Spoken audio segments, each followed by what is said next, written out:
Hello and welcome back to the channel. By the end of this video I'm going to show you how to get from this picture to this picture using Lightroom and Photoshop. As it's Christmas, I wanted to add this snowy blizzard scene on top of this lovely bullfinch photo that I actually took back in the summer.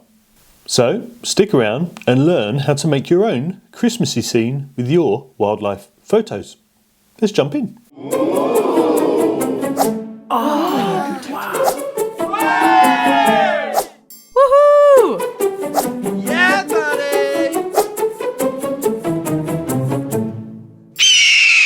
Okay, so the first thing we've got to do is we've got to drop our photo into Lightroom. So that is what I've done. As always, let's make sure we have the best possible raw photo in the field as possible. Raw equals more data to play with, and that makes it easier to come up with a more creative and better edit. So here we are, we've got this bullfinch photo, it's got lots of detail and lots of information for us to play around with. But the first thing we need to do here is change the background to a colder, wintry sort of blue feel. So what do? Well, in Lightroom we go up here and we use the masking tools. Masking tools are incredibly powerful, as we know. So if we click into that, what we want to do is choose one of these options. And in this instance, what we want to do is change the background. We don't need to do too much to the bullfinch itself. So we're going to change the background here. So I'm literally just going to click on background and see what Lightroom does for me. And in this instance, it pretty much does exactly what I need it to do. You can see down here, it hasn't highlighted this bit here, and it hasn't highlighted a little bit of the bird's tail feathers. So what we need to do is we go to our mask that sits here and we just need to click on subtract, and there's lots more options here again. So I'm going to go to brush and I'm going to make my brush nice and small. I'm going to go down to this section here and I'm going to brush out where the mask has accidentally highlighted our perch. I'm going to make it even smaller. And I'm going to do the same thing roughly down here. With this kind of thing, when you're changing colours, it can be quite rough, because you will know as a wildlife photographer, when you take a picture of a bird, often the background colours bleed into the scene a little bit. So there's nothing wrong with having a bit of bluey, colder tones bleeding into the actual subject, in this case our bullfinch. So we don't need to be too accurate with the masking here. However, we are masked out and we're ready to go. So we're literally, with the mask highlighted up here, we're just going to play with the colour, and that's all we're really going to do. So we can do a couple of things here depending on what colour you're using and what colour you've got to play with. So we could change the hue altogether of the background. You can see here I can change it altogether and change it to this sort of blue colour here. When you do that, you can now see where some of the highlight wasn't quite working and wasn't quite masking where we wanted it to mask. That's okay. We can still play around with that later on, either in Lightroom or in Photoshop. So we can do that. If I double click on hue, it goes back to the original. Or we can change the temperature, so we can go down towards the more blue side, the colder side. That's not changing the hue quite how I want it to. That's a bit of an unusual colour for me, so I don't like that quite so much. But if we don't go too far, it's not so bad. But then if we change the tint, you'll see that we can change that tint slightly nicer. And then obviously we can bring the saturation down. So there's lots of different ways of doing that. You can do it in any number of ways just to get your blue kind of hue that you want, and to get that kind of turquoise feel. And you can use all of these sliders if you want to get whatever sort of light, bluey, cold feel you want to that background scene. So that's roughly all we need to do in Lightroom. Next step is to go into Photoshop. So a little tip for you here. If you want to animate the snow over the top of the photo, download the CapCut app and drop your photo in. Next thing you want to do is just extend the photo length to 8, 9, 10 seconds. Click down the bottom where it says Effects. Then click into Video Effects. In the search bar, just type in snow. The first animation on the top left is a snow, storm, blizzard, snowfall, basically. Tap on that, press the tick button, and it will overlay the snow onto your photo. Next step is to extend that snow to the length of the photo, and that's all you've got to do. Next step is to go up to the top right, click on the 1080p, go down to 4K and extend your frame rate for smoother export. Click on export and away you go. Just a little tip for you. Now back to the video. Okay, now I'm in Photoshop. What I want to do is add the actual physical snow to the bird and the perch. Now, you can just add layers of snow falling over the top of this, but to make it look slightly more realistic, adding snow to your actual subject just adds that little bit of elevation in terms of the creative edit. So the first thing to do is just to go over to the right hand side and duplicate our layer. It's best practice anyway, just so we've got our original layer there just in case we need to go back. Then we're going to go up to select and we're going to select the color range. Now using the color range, it means we can click on different parts of the bird and create snow only in the colors that we select. So for instance, what we want to do is add up here, we want to add some snow to the head. The bird's been sat there a little while, snow's been falling, and we can add it there. Now if we look at this fuzziness, if we go all the way up to the top, everything that's white or light grey is going to be snow. Everything that's black is not going to exist. So we want to kind of find somewhere in the middle that on the top of this bird, the snow's going to settle. Okay. So if I now click on OK there, you can see that on this top layer here, where these marching ant selections are, is where the snow is going to fall. So we're going to go right down to the bottom here, and this is creating a new fill adjustment layer. Click on that and click on solid color. Now we've got the solid color, what we want to do is go all the way up to white, because snow's white generally. I know it's different colors here and there, but for this purposes we're going to go with white. And I'm just going to click on OK. And now you can see if I toggle on and off that we've just added a little bit of snow to that bird. And to be honest, that's all I need to do for that particular section, because once the blizzard is over the top, that's just going to show that we've added a little bit of nice snow. You can add more or less using that fuzziness slider. It's up to you. So that's the first thing. Now, what we can also do, we can go back in and we can actually, we can do it again if we want. We can go and select another color range.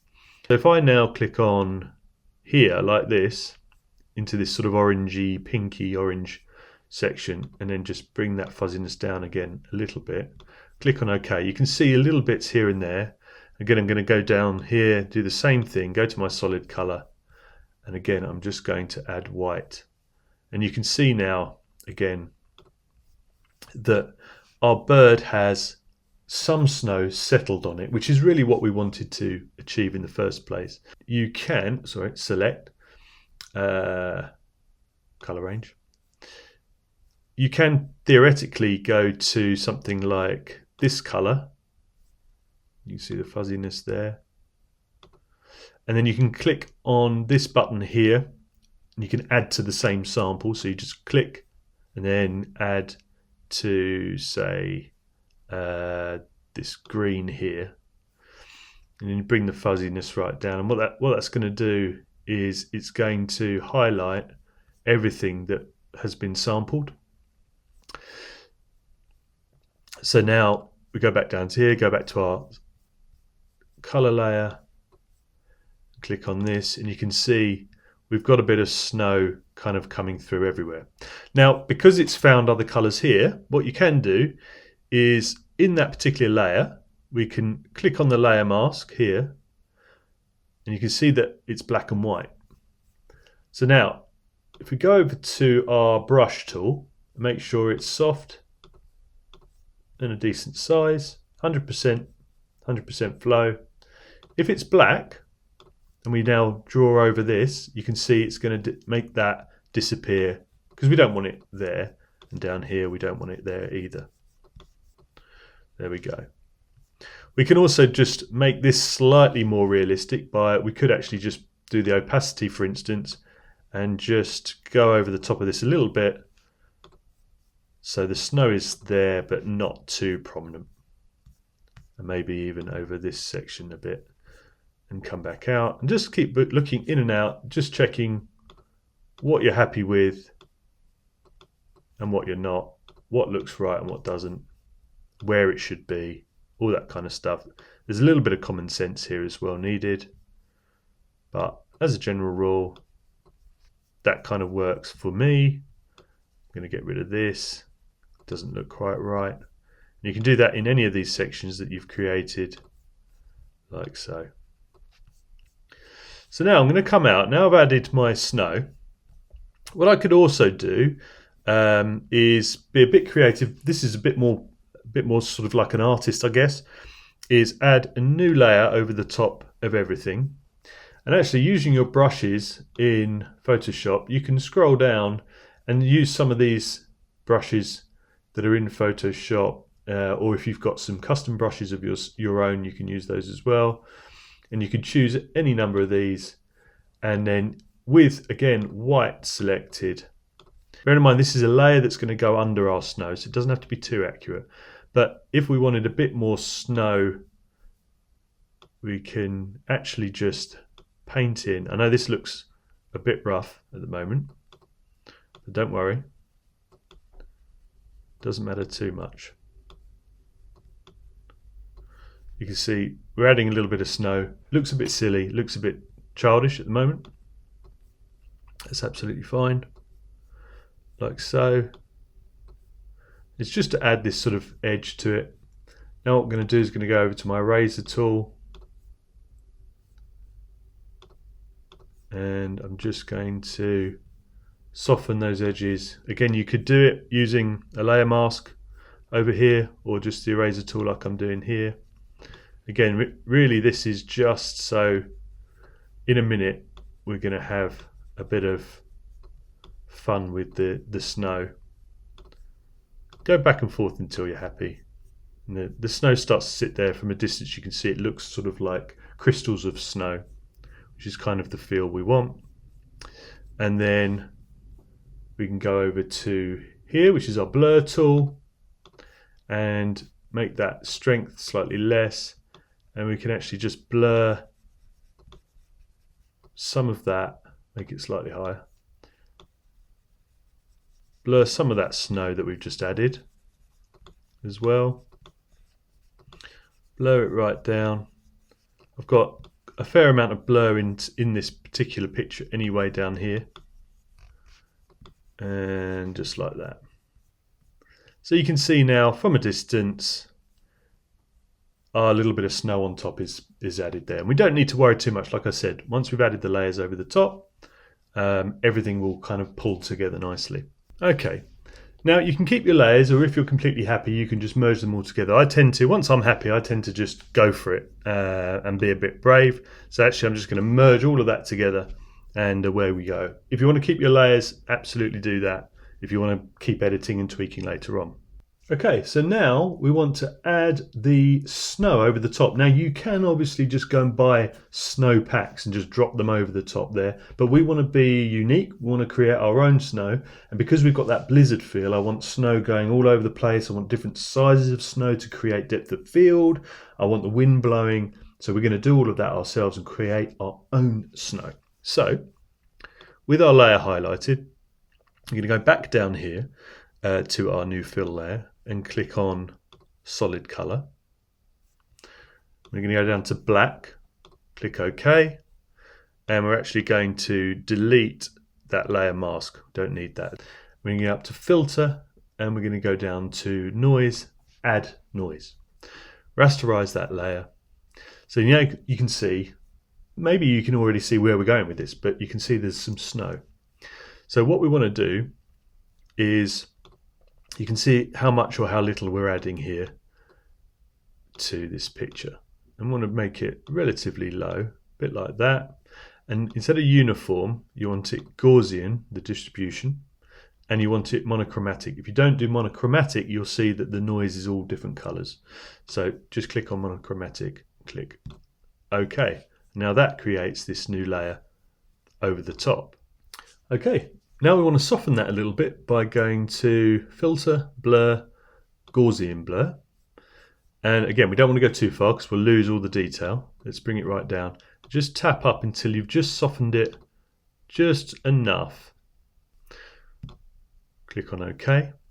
Now we're going to go up to Image Adjustments and go to Levels. And you can see here you've got the input levels. So I'm going to click on this and we're going to drag this all the way until it's pretty much completely black. And then we're going to drag from the right hand side towards the left until we start to see speckles coming through. You can see there the speckles are coming through as I go. And the more you do it left to right, you can play around with it. You can see what sort of speckles we've got. I'm going to go with roughly around about there. Then I'm going to click on OK. Okay, so we've got that one level of snowflake. So what we want to do here is go up to our different blending modes and we want to go to screen. And you can see now that I've clicked on screen and the snow is essentially sitting over the bird. And that's absolutely fine, no problem with that at all. But what we really want to do is add that depth of field, like I said before, on different sized snowflakes. So I'm going to duplicate that layer. And you can name your layers. I probably should do that more, but I don't. And I want to make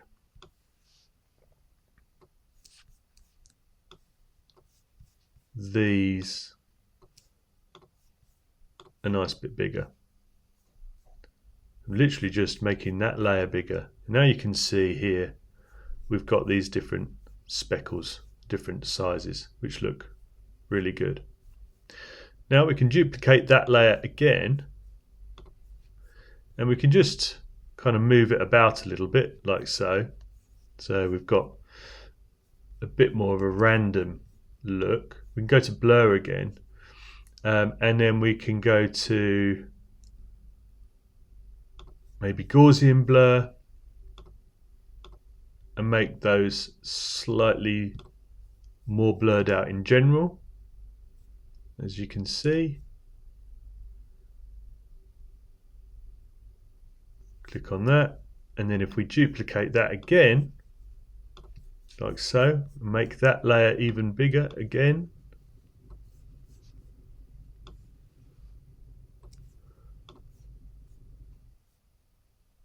Wait for it to do its thing.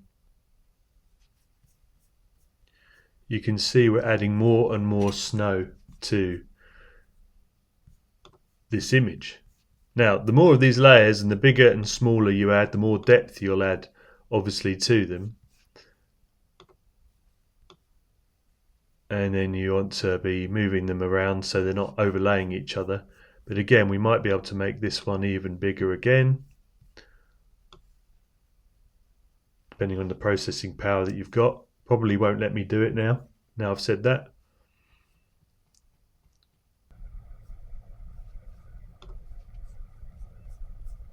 In there, if we come back in, you can see we've now creating this real sort of blizzardy feel to it.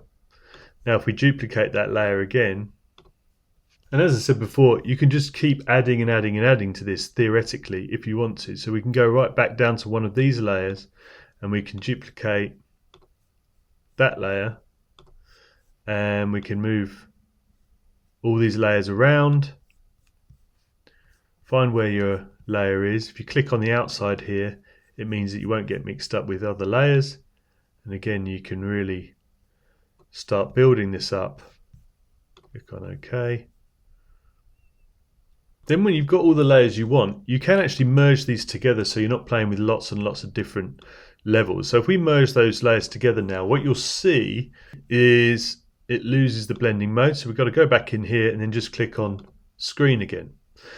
Now with them done like that, what we can actually do is then duplicate the whole thing again. Now obviously there's lots of ways of doing that. You can group them together and do it. I just do it like this. So if there's other ways you prefer doing it, do that for sure.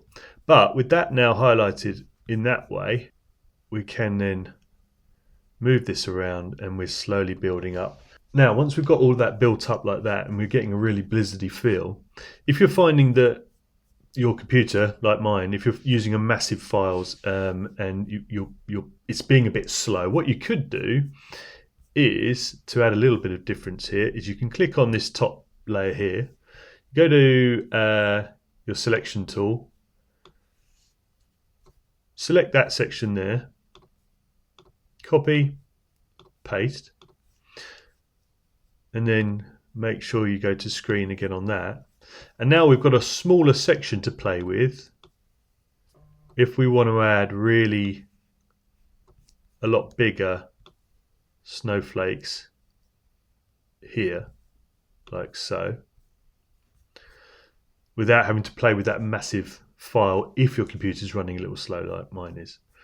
Now, once we've got the blizzard the way it is, if we want to just merge those layers again, which we can do, and again, make sure your blending is screen. Now we've got our blizzard and our bird, we could actually go back to Lightroom and just play around with the light a little bit more to make it even more interesting. Okay, so we're now back in Lightroom and we can now have a little play around with the masking. So go up to mask, go up to brush, make it nice and big. Maybe we can add some areas here where the light is coming through even more. We could even maybe just play around with the bird itself, so we can go to select subject. And with the snow there, it's still doing a pretty good job of selecting the subject. I'm actually just going to bring the highlights down ever so slightly in the bird so it's not quite so bright. And then I'm going to my brush again, and maybe we can add a little bit of light here.